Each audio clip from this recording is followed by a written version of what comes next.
What is up, guys and girls? It's a psychedelic meathead, and once again I am somewhere in the jungle. I've got a nice setting. I'm away from the sun, so it isn't eating me alive. I'm covered in sweat. On today's video, I would like to discuss anabolic steroids. Dun dun dun. A taboo subject, many may say. I want to bring this video up is because I like to talk from experience. Many people make videos and sometimes they're full of absolute horse manure because they're coming from just their opinion without having any experience.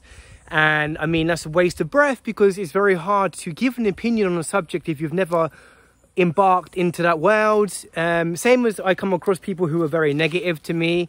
When I tell people about what I do in the jungle working with ayahuasca, they think you just go into the jungle and take drugs. And it's a lot more deeper than that, but I allow them just to think whatever they think because it doesn't really bother me too much. It used to, but I don't really care anymore. So I want to talk about my life and what I did when I was younger. So I started going to the gym when I was maybe 15, 16, I was going to the gym. I was even bunking off work experience sometimes as well to go to the gym. I can remember bunking off school and spending 6 hours in the gym because I didn't want to go home and get caught by my mum for not being in school. I mean, it wasn't the most brightest idea I've ever had. I was really hungry because I had no food.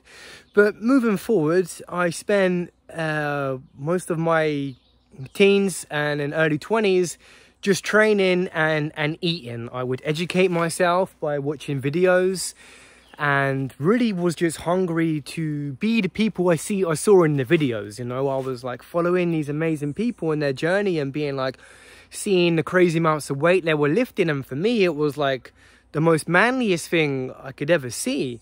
All of my friends just wanted to go and get drunk and take drugs in like the club or pub toilet. For me, like, I mean, I grew out of that when I finished my teens, and I was like, this is crazy. I want to be obsessed with this. Like, going to the gym seems to be much more of a rewarding process. And yeah, like it has been in my life. For me, going to the gym was a big part of my journey. But I kept natural. Then I did dabble when I was maybe like 19, 20 in the pre-hormones. So the first thing I took was, it was called Trend Bomb. It was a capsule form and we could buy it in a shop, but then it got made illegal because obviously when the FDA, when they tested it, they realized that there was some other dodgy stuff inside of this. But luckily the person who was buying it from, they were still able to get quite a lot, because once you buy it, you can still sell the stuff you have, but you can't order any more shipments, but you're allowed to sell the stuff you still have. So that was the first thing I ever took. And they're called like pre-hormones or pro-hormones or something. And yeah, I took these. It was a month's course and my strength and my weight did go up. I was struggling trying to get over the 90 kilo mark on my body weight. I was like 80 something, and this helped me to break that barrier.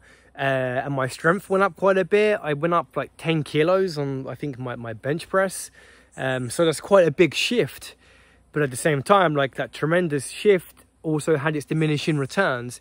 And when you come off this stuff, oh my God, you would crash. And yeah, crashing is never good because you're feeling lost, you're feeling depressed, you're feeling your sex drive can go, your libido's disappeared. And by taking this stuff, I also had a few other side effects as well. I started to get sensitive nipples. Yep, that's right. My nipples were becoming very, very sensitive. And I was worried because I was also working away. I was working a job where I was traveling the country quite a bit. And I knew that I needed to take this stuff called Novadex, which helps to bring the estrogen level down.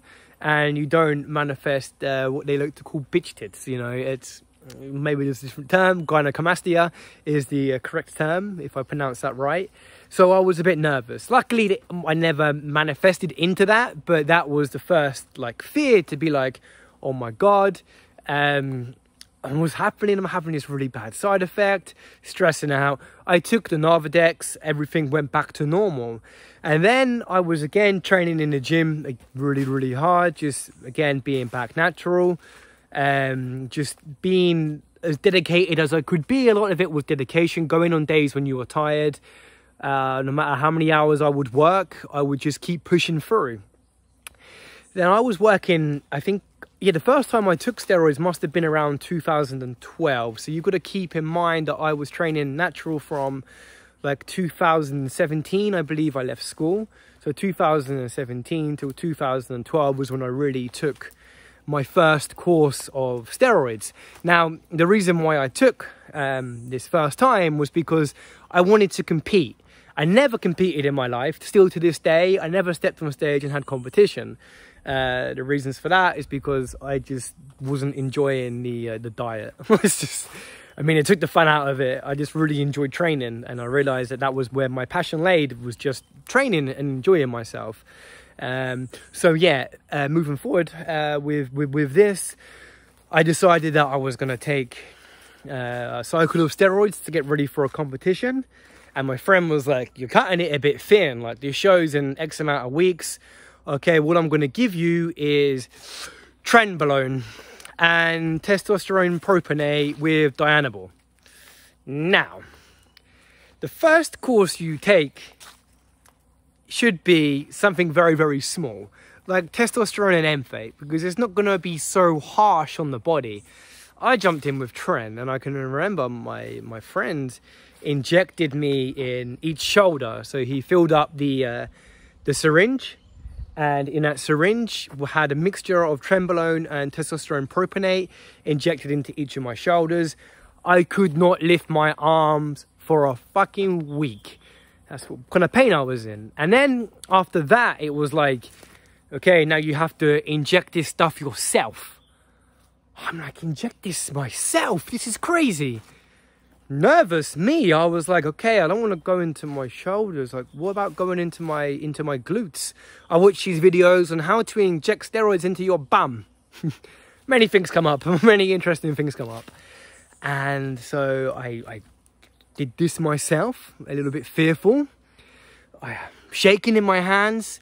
I open up the syringe, the needle, take the green needle out. I would use that to extract the fluid from the vial. And I'm checked in and nervous and being like horror stories about bubbles, like air bubbles in the needle. So I was petrified, you know, my hand was shaking. I was like on my own, like, okay, flick, trying to get the bubbles out. Okay, here's it all out. And then just standing there like, okay, let's do this. I then inject into my ass, and then I pull the needle out, and I'm like, oh my God, like, I've done this. I'm okay. I'm okay.